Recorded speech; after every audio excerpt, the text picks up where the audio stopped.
Hello dear students, आज आपला सेतू अभ्यासक्रमाचा 14वा दिवस आणि अशाच पद्धतीने वेगवेगळ्या विषयांचे सेतू अभ्यासक्रमांचे व्हिडिओ मिळवण्यासाठी लगेच आपल्या चॅनलला सबस्क्राईब करा आणि बाजूला असलेला जो काही बेल आयकॉन आहे त्यावरती क्लिक करा आणि त्या ठिकाणी ऑल करा, म्हणजे तुम्हाला नोटिफिकेशन्स मिळतील. पण बऱ्याच वेळेला काय होतं, तर बऱ्याच वेळेला आपल्या YouTube कडून नोटिफिकेशन जात नाही. सो त्या केसमध्ये तुम्ही काय करणार, तर तुम्हाला स्क्रीनवरती एक नंबर दिसतोय, तर त्या नंबरवरती तुमचं नेम स्टँडर्ड मेसेज करा. त्या नंबरवरती आपण काय केलेलं आहे, तर वेगवेगळे ऑफिशियल ग्रुप्स बनवलेले आहेत आणि त्या ग्रुप्समध्ये आपण जे काही अभ्यासक्रमाशी संबंधित नोटिफिकेशन्स असतात ते आपण देत असतो. तर तुम्हाला वाटत असेल तुम्हाला व्हॉट्सअपला जॉईन नाही व्हायचं किंवा नाही होऊ शकत, so in that case you can join on other social media account. त्याच्या लिंक्स तुम्हाला या व्हिडिओच्या डिस्क्रिप्शन बॉक्समध्ये मिळतील. ठीक आहे. तर आजच्या सेशनमध्ये आज आपला 14वा दिवस आहे आणि यामध्ये आपण काय काय पाहणार आहोत, कोणत्या कोणत्या प्रश्नांची उत्तरे पाहणार आहोत, ते कशा पद्धतीने लिहिणार आहोत ते आपण समजून घेऊया. तर चला सुरुवात करूया. सुरुवातीला आपण काही बाबी आठवूया.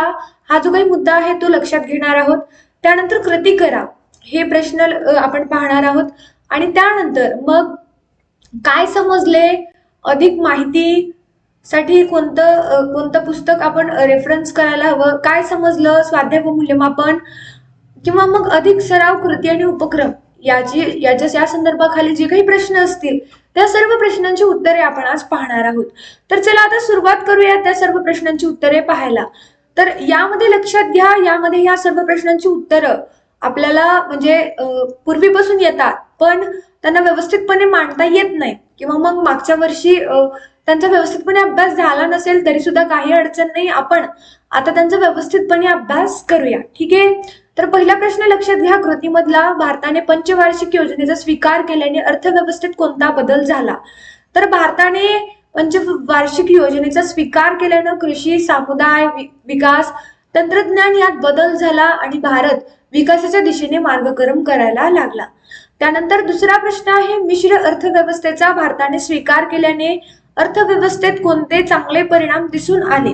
तर मिश्र अर्थव्यवस्थेचा भारताने स्वीकार केल्यामुळे अर्थव्यवस्थेत बरेचसे चांगले परिणाम दिसून आले. ते कोणते कोणते होते मग?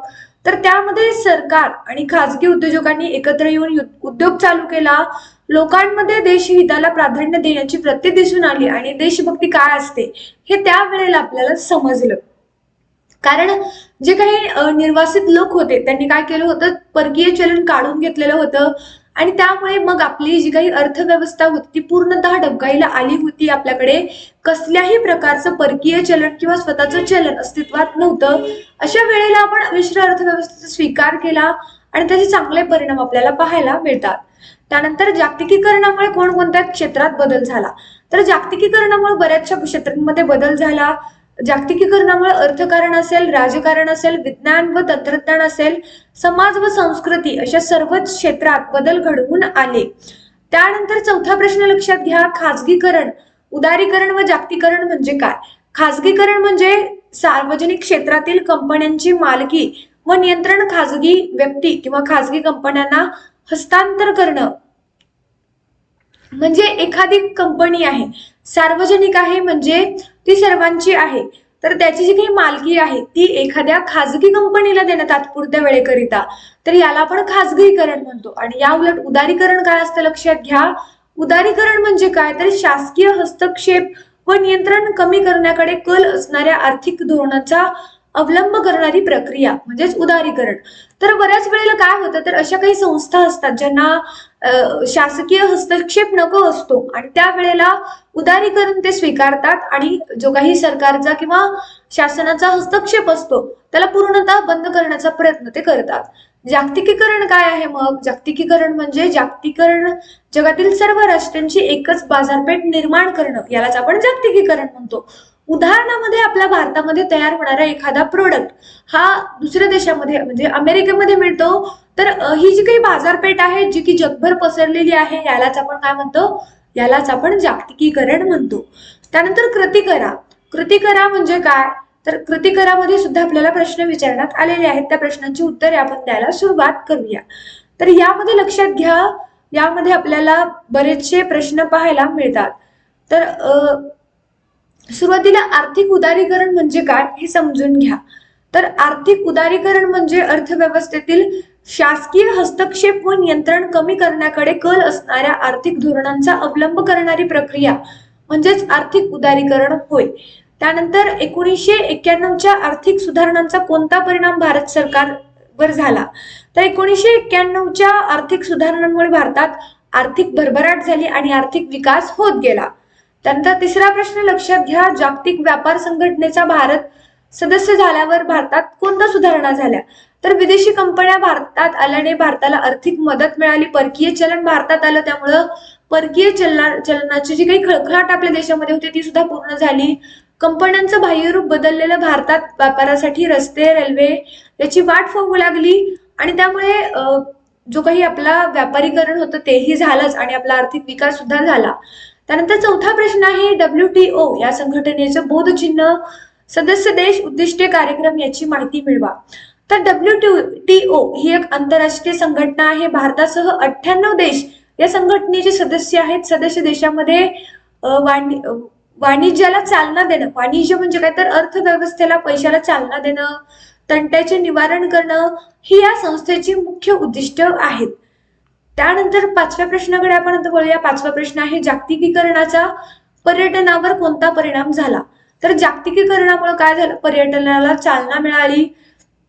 विश्व संमेलन, बैठका, स्थल दर्शन, धार्मिक स्थळांना भेट देणं यामुळे पर्यटन व्यवसाय वाढला आणि पर्यटन व्यवसाय वाढल्यामुळेच आपल्याकडे जे काही परकीय चलन आहे ते येत गेलं, आर्थिक विकास होत गेला, पर्यटन स्थळांचा विकास झाला, तेथील लोकांचं राहणीमान उंचावलं, त्यांचा दर्जा उंचावला, त्यांना रोजगार मिळाला. असे बरेचसे परिणाम जागतिक पर्यटनामुळे झाले. त्यानंतर काय समजले या संदर्भाखालील जे काही प्रश्न आहेत ते आपण आता पाहायला सुरुवात करूया. तर त्यामध्ये जागतिकीकरणाचे फायदे व तोटे आपल्याला सांगायचे आहेत. तर जागतिकीकरण म्हणजे काय? जगातील कोणत्याही देशाशी व्यापार करणं शक्य झालं, उद्योग व्यवसायात वाट निर्माण झाली आणि त्याचा विस्तार झाला, रोजगाराच्या नवीन संधी निर्माण झाल्या. हे काय होते? तर हे जागतिकीकरणाचे फायदे होते. मोठी बाजारपेठ उपलब्ध झाली, आपण आपल्याकडील एखादं उत्पादन दुसऱ्या देशामध्ये पाठवू शकतो, त्याकडून परकीय चलन प्राप्त करू शकतो. हे कशामुळे शक्य झालं? तर हे सर्व जागतिकीकरणामुळे शक्य झालं. त्यानंतर तोटे काय होते जागतिकीकरणाचे हे लक्षात घ्या. तर या असमानतेत वाढ झाली, स्थानिक वाणिज्यामध्ये घट झाली, विकसित देशामधील रोजगार कमी करण्यात आला. त्यानंतर आज कोणत्या क्षेत्राचं खासगीकरण होत आहे? तर आजच्या काळात सार्वजनिक क्षेत्राने खासगीकरण होत आहे. त्यानंतर स्वाध्याय व मूल्यमापन या संदर्भाखालचे जे काही प्रश्न होते ते आपण आता पाहूया. तर त्यामध्ये पहिला प्रश्न लक्षात घ्या, जागतिकीकरणाचा शेतीच्या क्षेत्रावर कोणता परिणाम झाला? तर जागतिकीकरणाचा शेतीवर होणारा परिणाम पुढील प्रमाणे आहे. कीटकनाशके, रसायने यांचा वापर होऊ लागला, शेतीचं उदारीकरण करण्यात आलं, नवनवीन तंत्रज्ञानाचा वापर वाढला, कृषी भूगोलाचे स्वरूप आणि व्याप्ती यामध्ये मोठ्या प्रमाणात वाढ झाली, शेती मोठ्या प्रमाणावर पसरली गेली, जास्त उत्पादन होऊ लागलं आणि त्यामुळे आर्थिक भरभराट सुद्धा जास्त होऊ लागली. त्यानंतर दुसरा प्रश्न होता, जागतिकीकरणामुळे औद्योगिक क्षेत्रात कोणता बदल झाला? तर जागतिकीकरणामुळे औद्योगिक उत्पादने आपोआप परकीय क्षेत्राशी जोडली गेली, त्यामुळे निर्मितीत वाढ झाली, मनुष्यबळ कमी लागू लागले व आर्थिक उलाढाल वाढली. त्यामुळेच काय? तर त्यामुळे जागतिकीकरणामुळे औद्योगिक क्षेत्रात बदल झाला. त्यानंतर तिसरा प्रश्न लक्षात घ्या. तिसरा प्रश्न आहे, आधुनिक भारताच्या इतिहासात 1991 हे साल महत्वाचे का ठरते? त्यामागचं कारण काय होतं नेमकं? तर सोव्हिएत युनियनने विघटन झालेल्या शीतयुद्धाला पूर्णविराम मिळवला होता. PV नरसिंहराव मंत्रिमंडळाने आर्थिक उदारीकरणाचं धोरण स्वीकारल्याने भारताची अर्थव्यवस्था भरभराटीत आली होती. त्यामुळे हे साल भारताच्या इतिहासाचे महत्वाचा साल ठरतो, कारण आर्थिक व्यवस्था पूर्णतः आपली डबघाईला आलेली होती आणि त्या परिस्थितीमध्ये आपण नवीन अर्थव्यवस्था स्वीकारली, उदारीकरण स्वीकारलं आणि आपली अर्थव्यवस्था विकासाच्या दिशेने मार्गक्रम करू लागली. तर इथे आपला जो काही 14व्या दिवसाचा आजचा जो काही सेतू अभ्यासक्रमाचे प्रश्न होते तर त्या सर्वांची उत्तरे आपण पाहिलेली आहेत. यामध्ये तुम्हाला काही अडचण असेल तर लगेच कमेंट सेक्शन मध्ये टाका. तुमच्या ज्या काही अडचणी असतील त्या निश्चितपणे सोडवण्याचा प्रयत्न केला जाईल. तर अशाच पद्धतीने तुम्हाला पुढील जे काही दिवस आहेत सेतू अभ्यासक्रमाचे त्यांचे व्हिडिओज मिळवण्यासाठी आपल्या चॅनलला सबस्क्राईब करावं लागेल. तशाच पद्धतीने आपण फक्त सेतू अभ्यासक्रम घेत नाही, तर त्याचबरोबर आपण लाईव्ह सेशन सुद्धा घेतो. यामध्ये आपण 6वी ते 10वी या वर्गांचे मॅथमॅटिक्स, सायन्स आणि इंग्लिश या तिन्ही विषयाचे free of cost live sessions घेतो. तुम्हाला हवं असेल तुम्ही याचा स्क्रीनशॉट घ्या, तुमच्या जास्तीत जास्त फ्रेंड्सना सांगा की आपण अशा पद्धतीने लाईव्ह सेशन्स घेतो. आणि यामध्ये तुम्हाला एक नंबर दिसतो स्क्रीनवरती, तर त्या नंबरवरती तुमचं नेम स्टँडर्ड मेसेज करा. का मेसेज करायचा यामागचं कारण लक्षात घ्या. बऱ्याच वेळेला काय होतं, युट्यूबकडून नोटिफिकेशन जात नाहीत आणि तुम्हाला वाटतं की मग मॅमने किंवा सरांनी आज व्हिडिओ अपलोड नाही केला आणि मग तुमचा जो काही अभ्यासक्रम असेल तो पाठीमागे पडतो.